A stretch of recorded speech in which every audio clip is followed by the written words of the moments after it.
Witam Was, kochani, serdecznie w kolejnym filmie na moim kanale. Z tej strony Marta, kanał Milion Lashes, i zapraszam Was na taki film perfumy od nowa.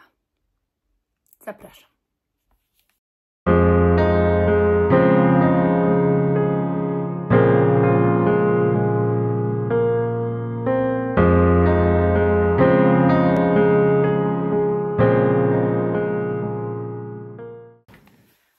Wyobraźmy sobie taką sytuację, że tracę wszystkie te zapachy i muszę zacząć od nowa. Nie mam nic, daję sobie budżet 2000, no i rozpoczynam swoją przygodę od początku. Od czego chciałabym najpierw zacząć i co kupiłabym jako pierwsze i dlaczego? No to może zacznijmy. Wiadomo, że budżet 2000 nie pozwoli mi pozwoliłby mi na jakąś jeden porządniejszy zapach niszowy, a ponieważ ja mam coś takiego i nie wiem, czy Wy też tak macie, że ja nie mogę pachnieć codziennie tym samym, ponieważ mój nos tak mocno się przyzwyczaja, ale myślę, że to akurat u każdego jest, że przestaje czuć ten zapach, a ponieważ ja zawsze perfumuję się dla siebie, no to jakby normalnym jest, dla mnie przynajmniej, że chciałabym wydać te 2000 na kilka zapachów. I jako pierwszy, słuchajcie, skategoryzowałam te zapachy, podzieliłam na funkcje, jakie muszą pełnić u mnie zapachy. I pierwszą funkcją to chciałabym coś eleganckiego, coś odświętnego, na wyjątkowe okazje, coś, co po prostu jest takim bardzo wyjściowym zapachem. I odkupiłabym jako pierwszy YSL Libre Intense i wersję Intense, dlatego że ja miałam też tę zwykłą, ale jednak już to jest trzeci flakonik w wersji Intense i bardzo lubię, wolę tę wersję, jest mocniejsza jeszcze, że ten zapach uwielbiam, więc im mocniejszy, tym lepszy.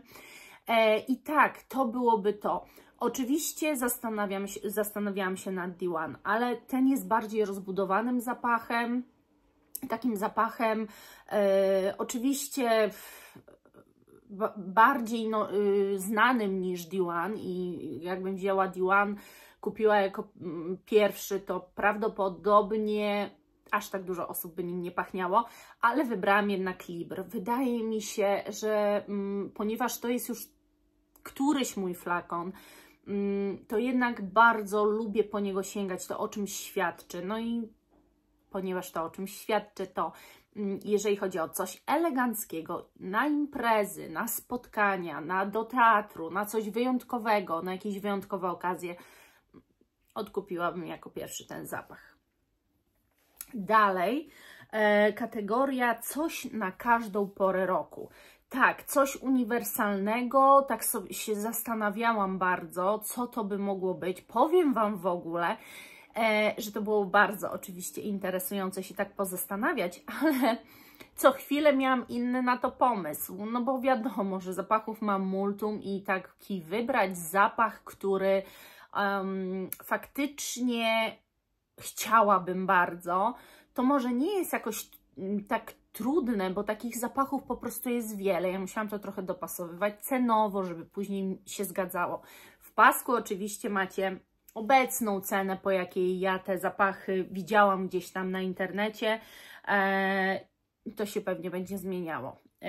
Więc na tę chwilę, gdybym go kupiła, dany zapach po tej cenie, którą Wy widzicie w pasku, no to po prostu bym się zmieściła. I tu jako coś takiego właśnie wielofunkcyjnego troszeczkę, no bo jeżeli na wszystkie pory roku to jest to jakiś zapach wielofunkcyjny, wybrałabym Shiseido Ginza. Po pierwsze dlatego, że one pięknie brzmią zimą i jesienią, ponieważ bardzo pobudzają tak pozytywnie nas do życia. Czasami, wiecie, to jest tak, że mamy jakieś zapachy zimowe i oczywiście chcemy tych zimowych zapachów używać i lubimy, ale nie macie tak, że chcecie odskoczni i po prostu czymś nawet takim innym pachnieć. To jest i owocowe, ale jest też kwiatowe, łączy wiele światów, mam wrażenie.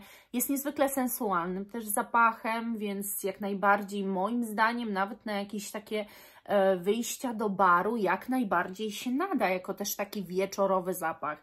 Nie znam żadnych jeszcze tych najnowszych wersji, które wyszły w 2024. Ciągle sobie obiecuję, że poznam, ale jest tego zbyt dużo i ja po prostu, no jakby wiecie, najłatwiej jest zawsze poznać flanker jakiegoś zapachu w momencie, kiedy on się nam kończy, chcemy go odkupić i się zastanawiam, czy odkupić jego, czy flanker. To wtedy będę miała ten dylemat pewnie. Natomiast zapach jest po prostu dla mnie wielofunkcyjny. I tak sobie pomyślałam, że gdybym go odkupiła, to bym miała taki zapach na wszystko. Na każdą okazję, na każdy moment dnia, na każdą porę roku i tak dalej. Także Shiseido Ginze tu wybrałam, jeżeli o te kategorie chodzi.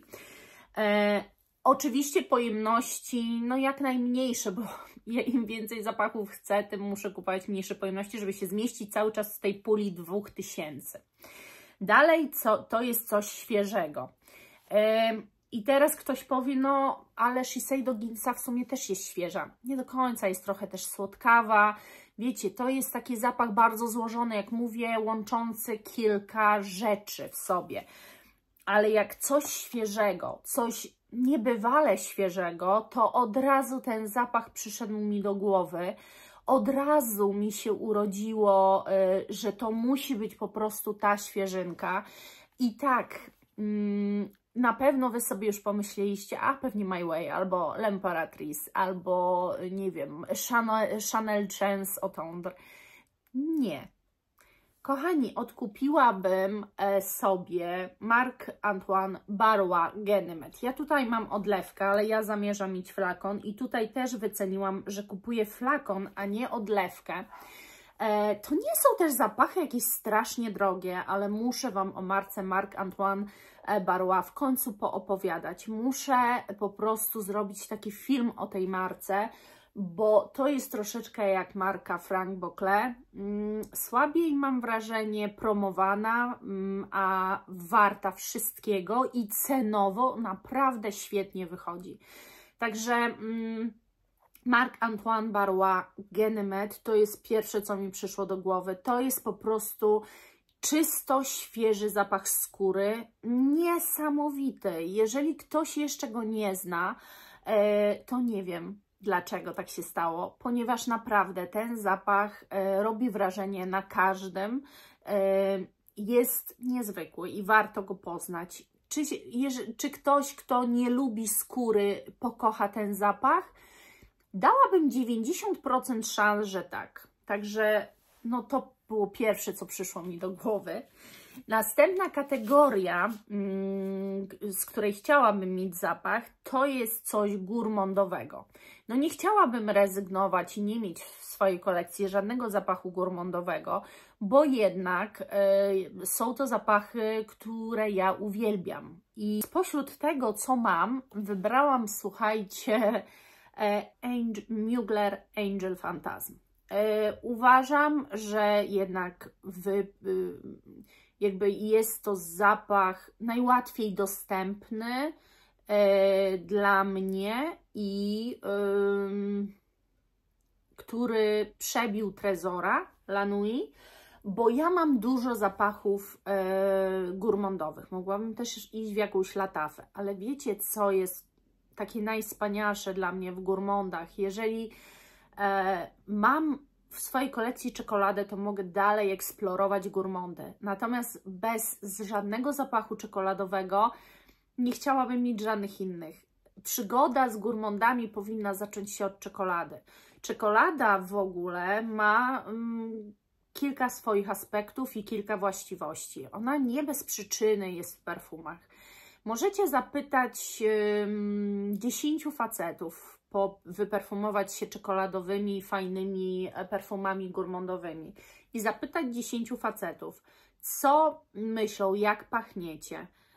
Myślę, że 80% tych facetów, czyli 8 na 10, powie Wam, że jest on seksowny. Tak będzie odbierany, bo czekolada tak jest odbierana. Jest to jakiegoś rodzaju afrodyzjak, coś, co podnosi nam hormony szczęścia, więc jakby jest zawsze pozytywnie odbierany i od tego bym chciała zacząć. I gdybym nie znała tego zapachu, prawdopodobnie w tej kategorii odkupiłabym Trésor La Nuit.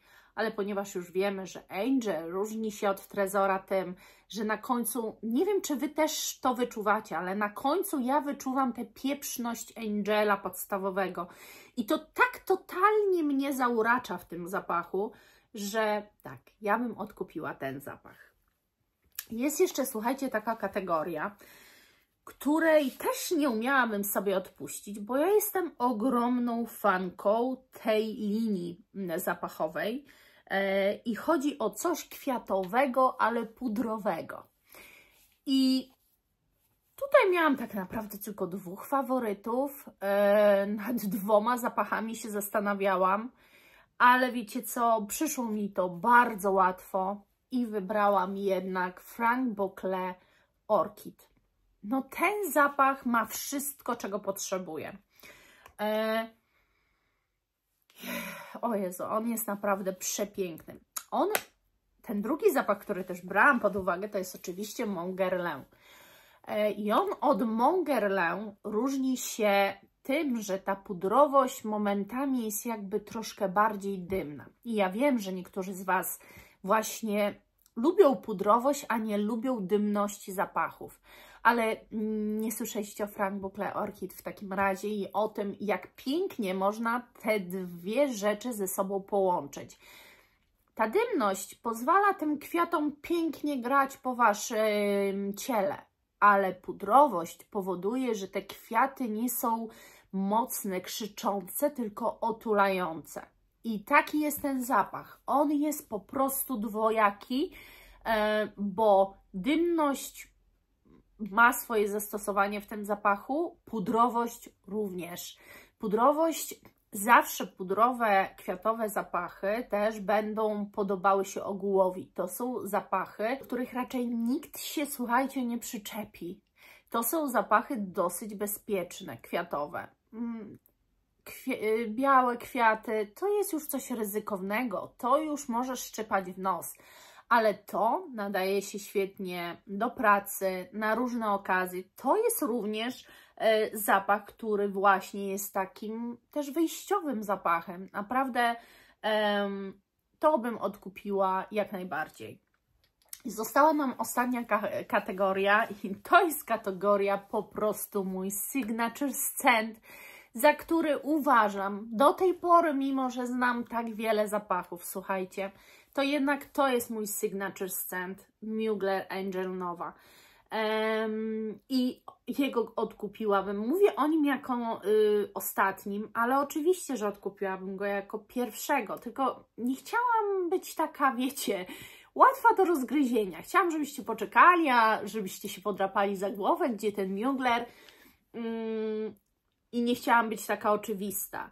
Natomiast to jest oczywiste dla mnie, że mój signature scent byłby w pierwszej kolejności, bo on jest zapachem, który najlepiej kojarzy mi wszystko.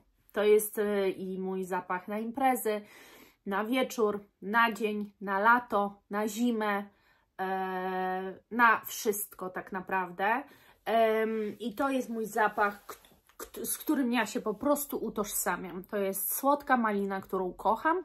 I mimo że poznaję różne zapachy, bardzo podobne tak naprawdę do tego w odbiorze, tylko no nie wiem, jak w Star na przykład dominuje bardziej wiśnia niż malina, która tam też niby jest.